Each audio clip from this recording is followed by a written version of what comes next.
Next on Unsolved Mysteries. A drug runner dies in a fiery plane crash. Some say he faked his own death. The Squirrel is still on the run. Two prospectors in Wyoming stumble upon the mummified remains of a tiny human being. He was a Las Vegas kingpin and an assassin for the mob. Bugsy Siegel had it all until one night, a pretty teenage girl is murdered in Connecticut. A key suspect is linked to the Kennedy family. What happened to Martha Moxley? These stories, plus an update on the capture of a violent fugitive. I'm Dennis Farina, and this is Unsolved Mysteries.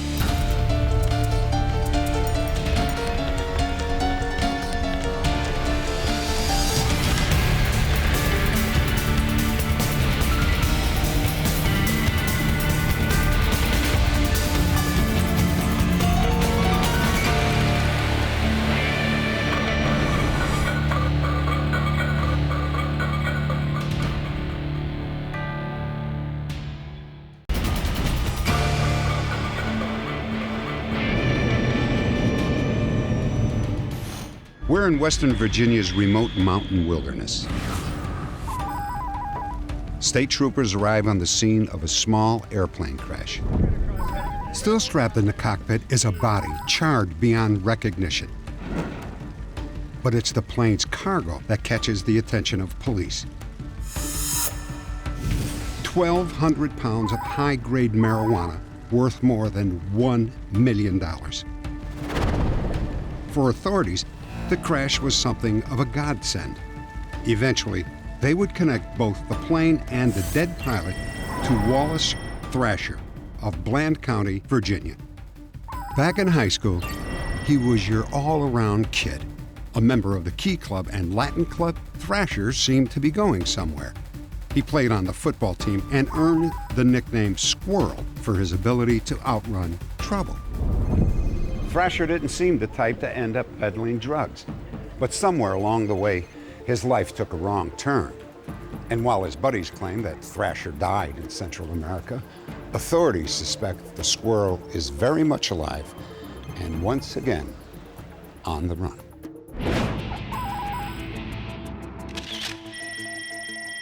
Thrasher built an organization that flew tons of marijuana and cocaine into the western region of Virginia.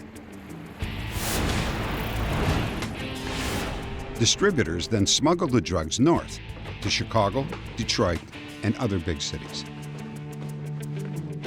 Thrasher often piloted the plane himself, and to many of his neighbors, he was kind of a local hero. Here in Western Virginia, dope pilots are the modern-day moonshiners. It takes the same kind of talent to smuggle dope in by air as it does to run a load of moonshine. He was the type person, he wasn't afraid to let everybody know what he was doing. Basically, everybody that had contact with him at the airport and in the areas where he was doing his drug business knew he was transporting drugs. Thrasher used the drug money to live the good life. He and his wife owned a 10-acre country estate and basked in opulence and luxury. Wally Thrasher was a very charming fellow, very generous to his associates and the people who lived around him. He spent money very freely, so there are a great many people who will tell you kind things about him. For 10 years, the Squirrel stayed 2 steps ahead of the law, until the night one of his pilots slammed an airplane full of marijuana into a mountainside. After 2 painstaking weeks, investigators could finally prove that Thrasher owned the plane. Detectives were planning to move in, but then this article appeared in the local newspaper. It said that Wallace had died in another plane crash, this one in Jamaica. Virginia authorities tried to interview Thrasher's grieving widow. No, I'm afraid now is not a good time. Mrs. Thrasher remained in seclusion, but produced a death certificate documenting her husband's fatal crash in Jamaica. The investigation revealed that the death certificate was fraudulent.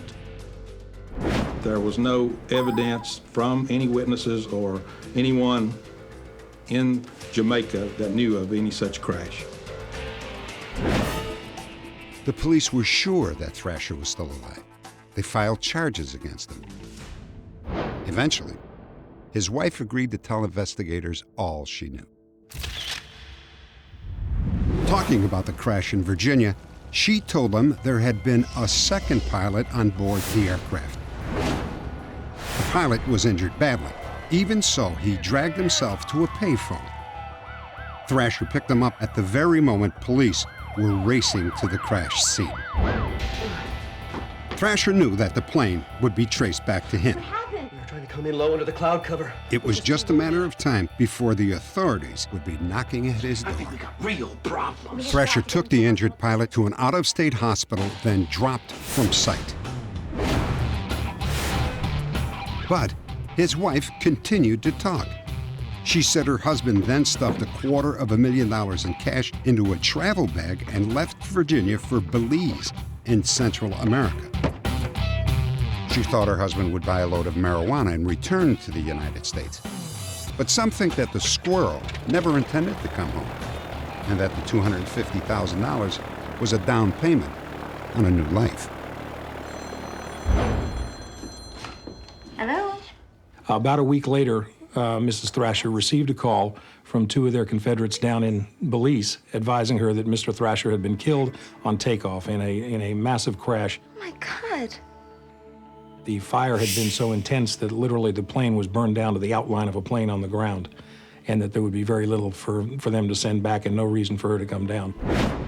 Thrasher's wife finally owned up that she bought a fake death certificate, and she concocted the tale of a Jamaican plane crash. She was worried that her property would be confiscated if authorities found out her husband was on a drug run when he died.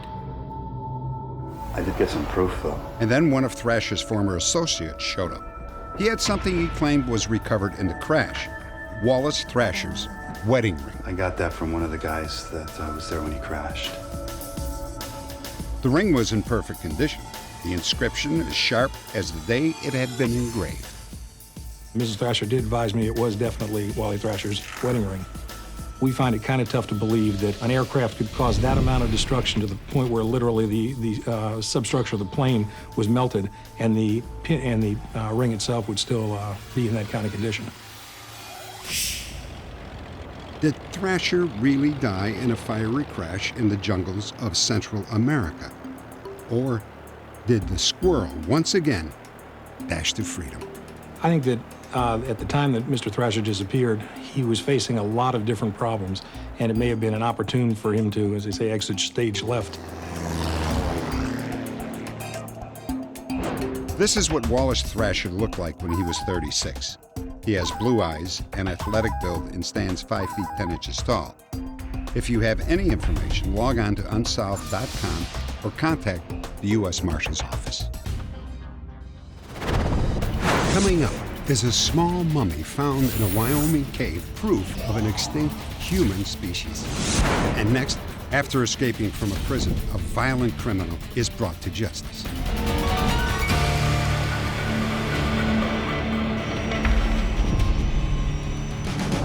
We recently told you the story of Clayton Wagner.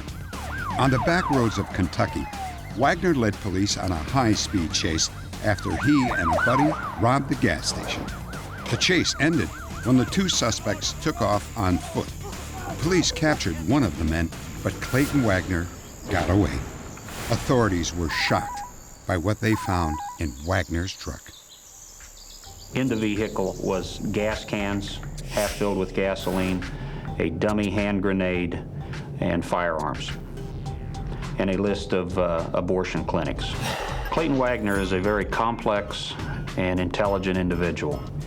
He's a car thief, he's an armed robber, and at some point in his life, Clayton Wagner became involved in the anti-abortion movement. The papers that were found in Wagner's truck read like a hit list of abortion clinics and their employees. Police feared that if he wasn't caught, he would start on a killing spree. Wagner lived life on the run in a motorhome with his wife and 8 children. But his luck ran out when the motorhome broke down in Illinois. When a license plate check was done, it revealed that the motorhome was stolen. This thing was stolen? No, Wagner immediately volunteered that the vehicle was stolen, that he was wanted, and he did not want his family to get involved. Wagner was arrested and convicted of federal weapons charges and auto theft, and sentenced to 27 years and 3 months in prison. Wagner had no intention of remaining behind bars. Lucky for him, he was put in a cell that had an access door for plumbing. Police say that he picked the lock on the door, squeezed through the small opening into a crawl space, got on the roof, and was gone. 2 months after his escape, Wagner robbed a bank in Pennsylvania and stayed one step ahead of the police. Update. Clayton Wagner has been captured by the U.S. Marshals in Cincinnati. Early on, the U.S. Marshals had made a decision to post a Wagner wanted poster in every Kinko store in the United States. We knew that he was frequenting the Kinko stores, and he walked into a Kinko store on December 5th and began to work on a computer there. An alert employee spotted Wagner and made the call to the Marshals. Wagner was arrested without incident. He later pled guilty to possession of a firearm by a felon and interstate transportation of a stolen vehicle. He is currently serving a 27-year prison sentence.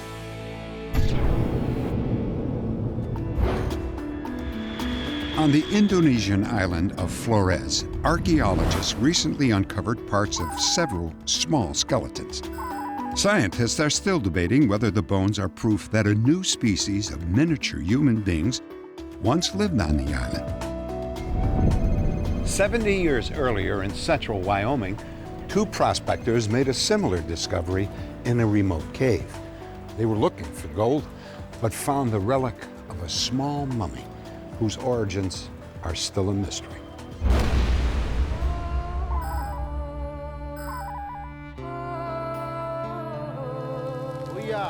For generations, several Native American tribes have told stories of a race of supernatural beings, able to perform feats of amazing physical strength. According to legend, these people stood less than 2 feet high. For centuries, few believed that these little people actually existed. But all of that changed in 1932, when 2 prospectors, Cecil Main and Frank Carr, explored a cave in Wyoming's Pedro Mountains. What's that? What? Right here. On a rocky ledge, they found a small figure just 6 inches high, mummified in a sitting position. They'd never seen anything like that before and would have no idea what it was, except that they knew it was probably worth taking out. Several days later, Cecil Main returned to the cave alone and snatched the mysterious mummy. The discovery made headlines. It prompted people to speculate that it had been placed in the cave by one of the Native American tribes. Many believed the mummy was cursed, that whoever possessed it would die a mysterious death. But such rumors didn't really concern Cecil Main. He wanted to sell it. In 1934, an insurance salesman named Homer Sherrill bought the mummy for a grand total of $25 and took it on the road. Wyoming, 2 bits. Wyoming. One of the first people who paid to see it was a curious 10-year-old boy named Eugene Bashor. Mummies, of course, you'll see it. You will have a great mummy. What I remember most about that was what a hard time I had talking my dad into giving me 25 cents so I could see the mummy. There was a guard there, and then out another door, and they moved you right by. You didn't get to look at it very well. It was about 6.5 inches high seated, and standing it would have been about 17 inches high. The mummy had brown skin and a flat skull. Wisps of gray hair protruded from the back of its head. Hundreds of people saw the mummy over the next 10 years, but no serious scientific analysis was done until 1950. Mr. Goodman? Ivan Goodman. By then, the mummy had fallen into the hands of a used car dealer named Ivan Goodman. What do you have to show me? Goodman took the relic to Dr. Paul Martin at the Chicago Museum of Natural History. Some serious efforts were made in the early 1950s to get this little mummy documented, and it was done rather well, I think, for the times. There were x-rays taken. Really a surprising amount of very effective documentation was made. X-rays reveal that the mummy had a complete skeleton and a full set of teeth. At first, it appeared to be the mummified remains of a fully developed human being, one that was only 17 inches tall. But after reviewing all of the material, Dr. Martin believes that the mummy was not a mature adult, but an infant who had suffered from a birth defect known as anencephaly. Anencephalic infants are born without a brain and lack a complete skull. They are either delivered stillborn or die soon after birth. However, Eugene Basher says that a severe blow to the head could have caused the malformed skull. There are pieces of skull in the scalp that's hanging down like it was beat down, and it's a result of trauma. Basher also contends that the initial x-rays showed that the mummy had the characteristics of an adult, not an infant. It also has a full set of teeth. Infants would show 2 sets of undeveloped teeth still up in the jaws. These have descended and there's no other teeth above them, like a baby or a young person would have. All the physicians and physical anthropologists that I know of who I've ever looked at, that I've been able to verify, to actually talk to them, have said that it's some type of infant, and it looks to them to be an anencephalic human infant. In October of 1950, Ivan Goodman loaned the mummy to Dr. Leonard Walder, curator of a New York museum. Take good care of him. Oh, don't worry, he's in good hands. Goodman felt he could have made a fortune if Wadler could prove that the mummy was a North American relative of a rare population of African pygmies. But fate intervened. Ivan Goodman died of a sudden stroke before the theory was proven, and Dr. Wadler kept the mummy. Both have disappeared. What was the mysterious artifact, and where is it now? Was it one of those legendary little people, or an anencephalic infant born in primitive times? So much more could be done today in the way of analysis on this small mummy. DNA analysis could be done. We have methods now that could allow dating to be done without being that destructive. So it's really important that the scientific community take another look at it. Dr. Leonard Wadler was last known to be living in Florida. However, no one has seen him or the mummy since 1975. The Lost World Museum in Phoenix, New York, is currently offering a $10,000 reward for the rediscovery and purchase of the mummy. But Native Americans would like to see the artifact returned to a more appropriate resting place. Coming up, a teenager is murdered in her own backyard. Perhaps the killer is one of her friends. It's the law. It says it in the Bible. And a man who calls himself a servant of God is wanted for attempted murder.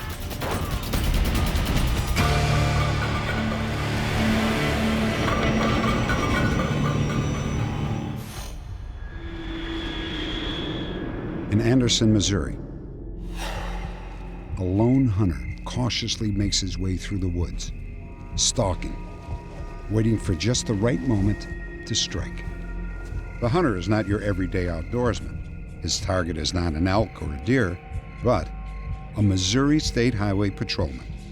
According to the police, his name is Timothy COOMBS, and he's a member of a religious group known as the Freemen. The Freemen exist on the farthest right fringe of the political spectrum. They believe they are the true Americans, but others, including the police, call them domestic terrorists. Mr. Thomas, in late November of last year, did a couple from Kansas City call on you at your home or place of business? Yes, they did. What was the purpose of that? The Freemen believe that the Constitution is a divinely inspired document along with the Bill of Rights that gives them preeminent rights in American society. that they do not have to do things like pay income taxes or have driver's licenses and so forth, because that's all part of the laws that were passed after the Constitution and the Bill of Rights. They see these as man-made laws that don't apply to them. What was it the sheriff wanted to talk to you about? In the case of Robert Jose, a self-styled Freeman minister, that philosophy apparently led him to issue fake legal documents. Jose was convicted of drafting a fake court order for a parishioner who had been arrested for a minor traffic offense. For 9 years, Jose remained free while he contested the conviction, until a new prosecuting attorney ordered the Highway Patrol to bring him in. Mr. Jose has a history of resisting arrest and to avoid an armed confrontation on his property where he's believed to have a large number of weapons. The decision was made to arrest him on a county road where he's by himself. Sergeant Steve Dorsey and Corporal Bob Harper made the arrest. Robert, get out of the van, Robert! I walked up to the van, him screaming and all. You think you're dealing with someone that had a mental problem. He's screaming and hollering and just throwing his hands up and saying, "Who are you? Who are you?" Robert, if you don't calm down, I'll mace you. Robert, I'm gonna mace you. Click on me. I knew if they were going to kill me, they were going to kill me. There wasn't anything I could do except pray to God. And that's what I was doing. Robert Jose asked to be filmed in silhouette due to his religious convictions. And I knew they had no rightful cause of arrest, and as it turns out, they didn't have any. That's why they had to make up the story so they had some reason to hold me, see? Robert Jose was arrested on charges of carrying a concealed weapon and resisting arrest.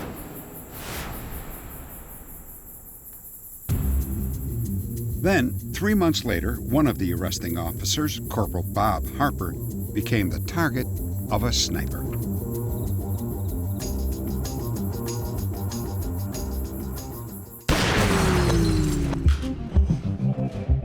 I heard this loud shot, and I ran up the hallway, and Bob was laying next to the cabinet, and he was trying to tell me that the can had exploded, and I explained to him that he had been shot.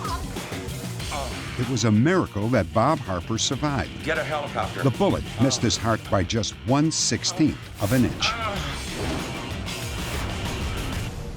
The next day, investigators recovered a vital piece of evidence. Looks like 7116 maybe. Bob Harper was not known to have any enemies. It looks like Miles. And because of his recent involvement in the arrest of Robert Jose, we felt that it was probably connected. When officers went to the Jose farm to speak with his girlfriend, they were confronted by an armed stranger. Man, Rose, a gun. What do you boys want? This is private land. We're with the Highway Patrol. After a brief standoff, the man agreed to speak to police. We're out here with the citizens. He identified himself as James Wilson, a resident of Arkansas. And according to police, Wilson said that church elders were training snipers to avenge violations against their religion. It's the law. It says it in the Bible. It's God's law right there in Colossians 1:13. You can read about it for yourself. We didn't feel comfortable with what we had heard from him. So the following morning, calls were made to Arkansas, and we received a large amount of information about James Wilson. Found out at that time that his real name was Timothy Combs. By the time police got a search warrant for the Jose farm, Timothy Combs was gone. But investigators did find a huge arsenal: pistols, rifles, and more than 40 sticks of dynamite. Police also learned that Combs had previously served time on weapons charges. That same day, investigators went to Timothy Combs' own farm in Witch Springs, Arkansas. They talked to Combs' next-door neighbor. He told them that his horse had been shot and gave them the bullet he recovered. Can you show me the location of the shooter? Sure, as my neighbor. He's up this direction.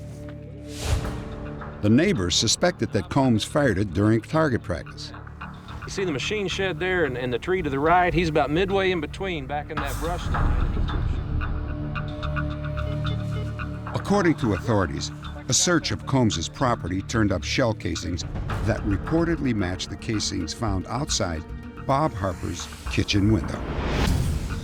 We believe that the weapon used to shoot Bob Harper was actually an SKS rifle that had been purchased by Robert Jost about 3 weeks prior to his arrest for resisting arrest. He will now not talk about that weapon. Joe said he had nothing to do with the attack on Bob Harper. Didn't know anything about it until after it happened. Still don't know that he was actually shot. I've never seen any medical evidence, never heard a doctor testify the man was shot. As far as I know, he had another heart attack and had to crack his chest, do emergency open heart on him. They'll lie about anything and everything to try to frame somebody and the people that are helping him. So far, only Timothy Combs has been charged in the shooting of Corporal Bob Harper. Authorities believe he has gone underground and is probably harbored by members of a right-wing militia group. If you have any information about Timothy Combs, please log on to our website at unsolved.com or contact the FBI.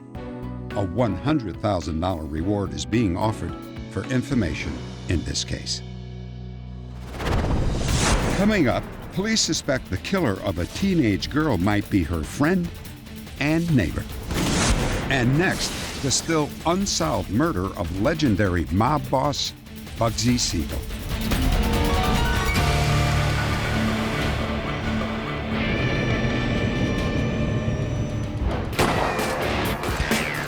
Life was brutal for mobsters in the 1940s. Mafia bosses took pride in killing and getting away with it. But there was one famous hit for which no one has ever taken credit: the murder of Bugsy Siegel. Late one evening, Siegel rested in his girlfriend's Beverly Hills home. The mob's top assassin was completely unaware that he himself was a target. 9 shots were fired. 4 found their mark. Bugsy died instantly. The list of suspects in Bugsy's murder reads like a classic whodunit. Business associates, a girlfriend, even a bodyguard. But police investigating Siegel's murder came up against the Mafia's code of silence, a wall that still exists today. The main frustration that I have in the case is all my witnesses are either gone or still won't talk. So the frustration is that I'm running out of time if I haven't lost that time already, and I'm just still not getting any information. His real name was Benjamin Siegel, and he was the mob's most feared hitman. But beneath the smile, the handsome New Yorker was a cold-blooded killer. Siegel began a partnership with MEYER LANSKY in New York. They formed an organized crime syndicate with its hands in gambling, prostitution, and murder for hire. Ben Siegel and MEYER LANSKY were a great combination. They complemented each other. Lansky did the thinking. It was Bugsy who did the whacking. In the early 40s, Siegel and Lansky teamed up with another East Coast Mafia boss, Luciano. When the team of Siegel, Lansky, and Luciano decided to expand their territory, it was the beginning of the end for Bugsy. Bugsy was sent to take control of gambling in California, and there he faced a major problem. Suspect number 1, Jack Dragna. And there ain't no one gonna stand in my way. Right, Jack? Dragna controlled a lucrative wire service used by bookies across the country, and Bugsy wanted it. He made him an offer he couldn't refuse. Either give up the wire or give up your life. Dragna chose to live, which gave him 2 reasons to kill Bugsy: jealousy and revenge. After Bugsy died, Jack Dragna got his wire service back.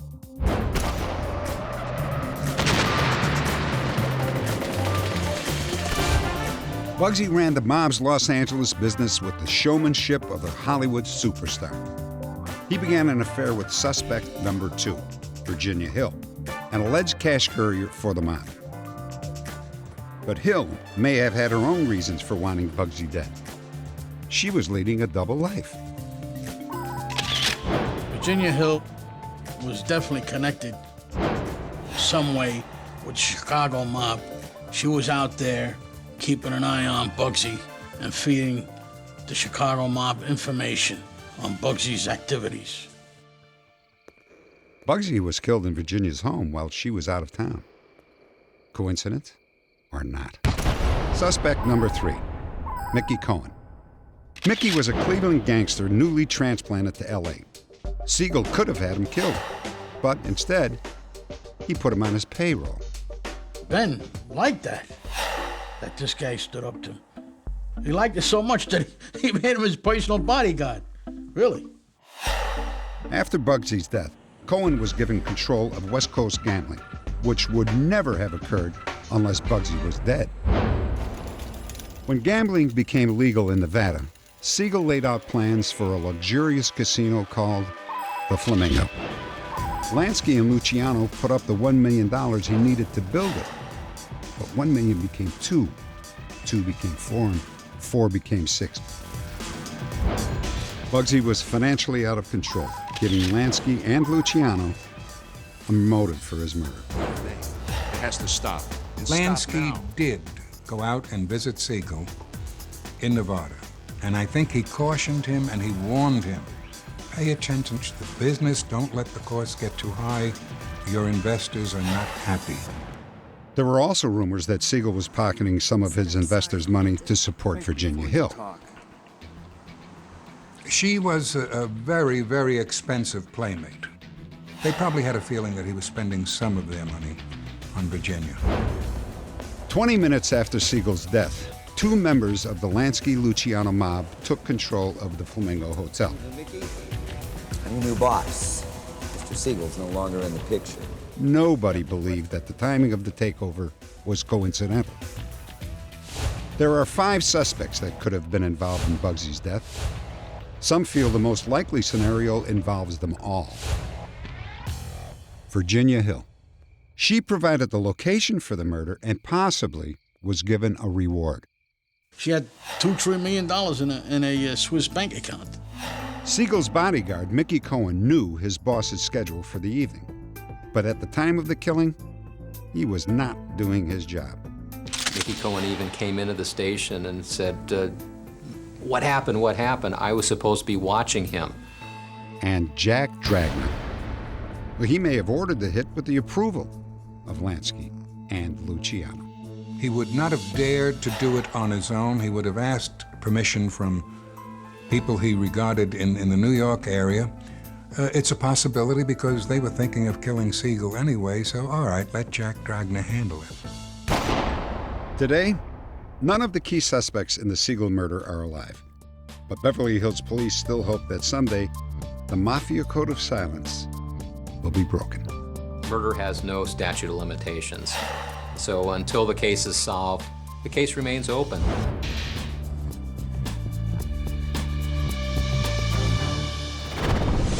When we return, clues in the murder of a teenage girl lead police to the home of a very prominent family.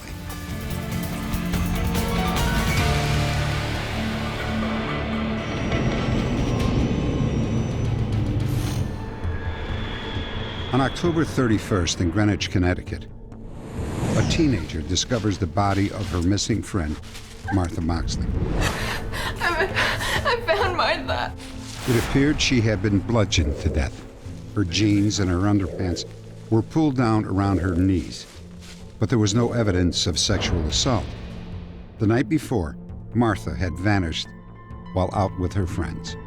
Martha was struck with a golf club. She received several blows to the head. The head of the club was found 50 feet from the portion of her driveway where we believe she was accosted. It's believed that a portion of the shaft of the golf club that was used was later used as a weapon to stab her with. Everyone just assumed that Martha's killer had to be an outsider, until clues found at the scene led investigators to a prominent local family. Here are the clubs you requested from that set. The broken golf club found by the police turned out to be part of a set belonging to the Skakel family. They lived across the street from the Moxleys. Rushton Skakel is the brother of Ethel Kennedy, Robert Kennedy's widow. The fact that the club now was determined to have come from from the Skako resident, I think it was a significant piece of evidence and made us obviously focus our investigation in that household and within that family. The police estimated that Martha had been murdered between 9:45 and 10 p.m.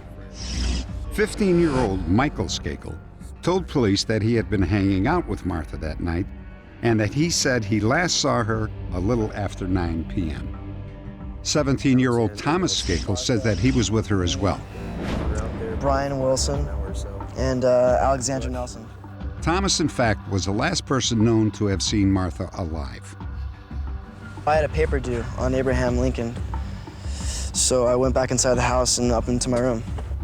And what time was it? Say about 9:30.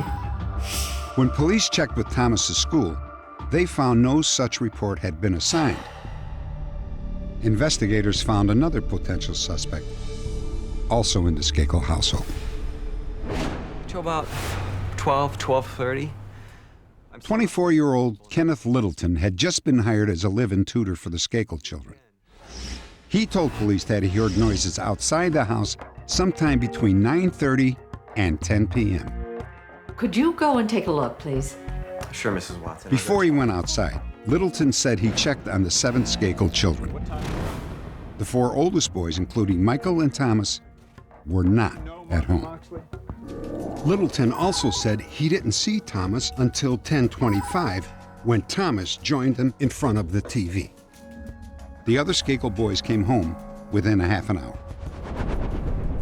Over the next several months, detectives interviewed more than 200 people and gave several polygraph exams.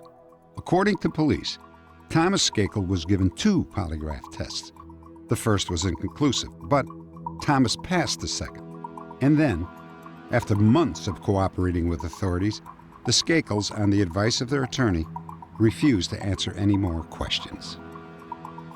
No one has an obligation to cooperate with police, but most instances, individuals who may have some knowledge that may lead to the identification of an individual who has committed a violent crime are more than pleased to contribute that information to the police. So it's most unusual when an individual possessing information decides that he does not want to give that information to investigators.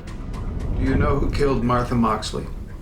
No. Attention then shifted to Kenneth Littleton, who had been let go by the Skakos after 6 months. According to police, he was given a polygraph regarding the Moxley murder and failed. Still, authorities felt there wasn't enough evidence to make an arrest. The case became inactive. Do you have any information about who killed Martha Moxley? No. If you're implying that my family is lying to protect me, you're dead wrong. 16 years later, the rape trial of William Kennedy Smith brought the Moxley case back to life. The connection between the Skako and Kennedy families was the catalyst. Within weeks, the Greenwich police had reopened their investigation. They brought in noted forensic pathologist Henry Lee. Dr. Lee was able to use technology unavailable at the time the crime was committed. We was able to re-examine certain evidence. We was able to find some newer evidence. Among the items examined by Dr. Lee were clothes found discarded in the Skakos' garbage shortly after the murder. This included a pair of pants and sneakers which reportedly belonged to Michael Skako. Yeah, we found some hairs and fibers. Some of the hair microscopically similar to hers.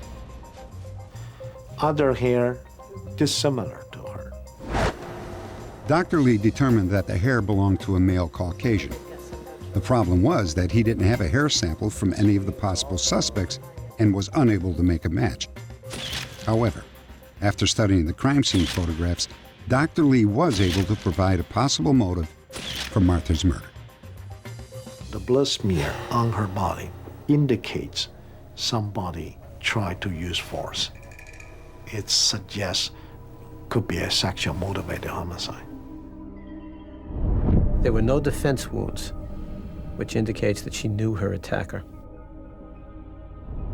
Merely the fact that she was hit repeatedly with a golf club indicates some kind of rage, which personalizes this thing, which indicates that there was anger, that the two had to have known each other, that it was a crime of passion. Time and again, the trail led right back to the Skakel family. It's frustrating to know that for 20 years, they've known that they lied and they know something that's going on. And I'm not saying that they did it, but they know something that could help us. We've actually had some little breaking down in their story, and if one thing breaks down, maybe other things will break down, and it's bound to happen. Anytime I can do anything to help it, I'm going to do it, and I won't give up, and I have to do that for Martha. Update. Tips from Unsolved Mysteries viewers provided new information implicating Michael Skakel in the murder of Martha Moxley. 4 years after Martha was killed, Michael Skakel was sent to a school in Maine for troubled teens, the Elon School. After the showing of Unsolved Mysteries, several of the young people who had attended Elan and were there with Michael Skakel called to say that they had known Michael there and that they had heard Michael confess to killing Martha. Based on this new information, 42-year-old Michael Skakel was charged with murder. Prosecutors argued that the motive was sibling rivalry over Martha's affections. 27 years after the crime was committed, Michael Skakel was convicted and sentenced to 20 years to life. There are new developments in this case. Here's one of our staff with details.